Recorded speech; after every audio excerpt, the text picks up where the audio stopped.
Hello po, ito po ang inyong lingkod, Emperor Coins TV.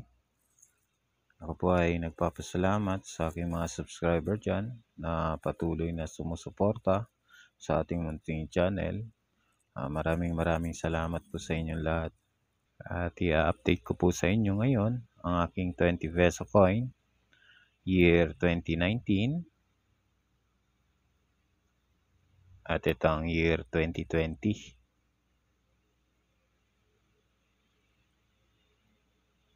At kung magkano na ba ang kanilang presyo sa numista.com at yung kanilang mintage. Tuunahin po natin yung year 2019 natin na 20 peso coin under NGC series.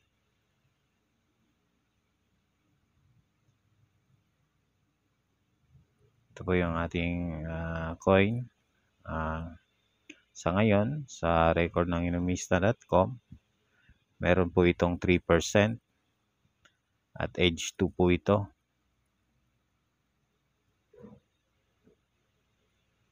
Edge 2.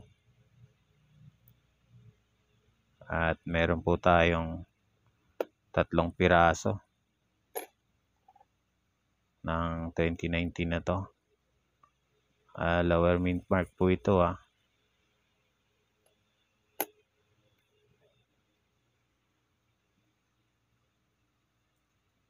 Yan. Pare-pareho po ito. Edge 2.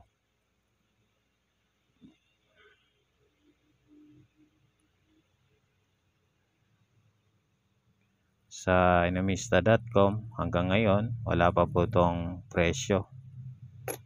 So collectible po ito. At sa aking paghahunting madalang na po ito sa sirkulasyon ngayon. Semi hard to find na po talaga to. Itong 2019.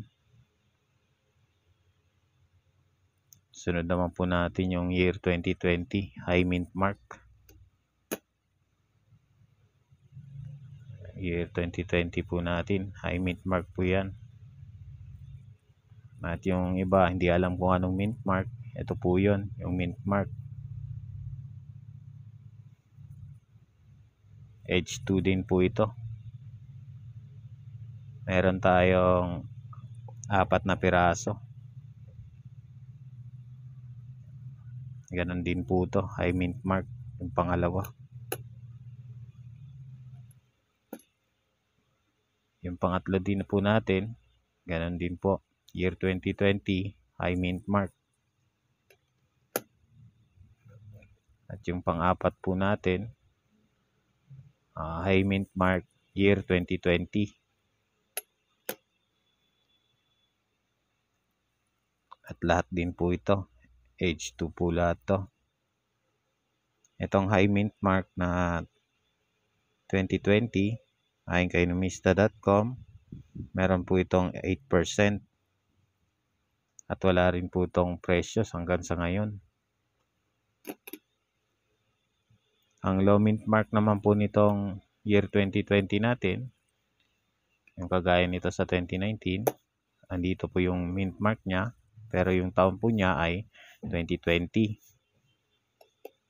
May 11% din po yun, pero wala pong price appraisal o presyo hanggang sa ngayon. At yung year 2020 natin na edge 4, may 4% din po yun, saka walang price appraisal. Hindi na natin mapapakita dahil wala tayong sample sa ngayon. Hunting din tayo sa edge 4 ng year 2020. At kung nagustuhan nyo po ang ating video, pa-share and likes naman po. Hanggang dito na lang.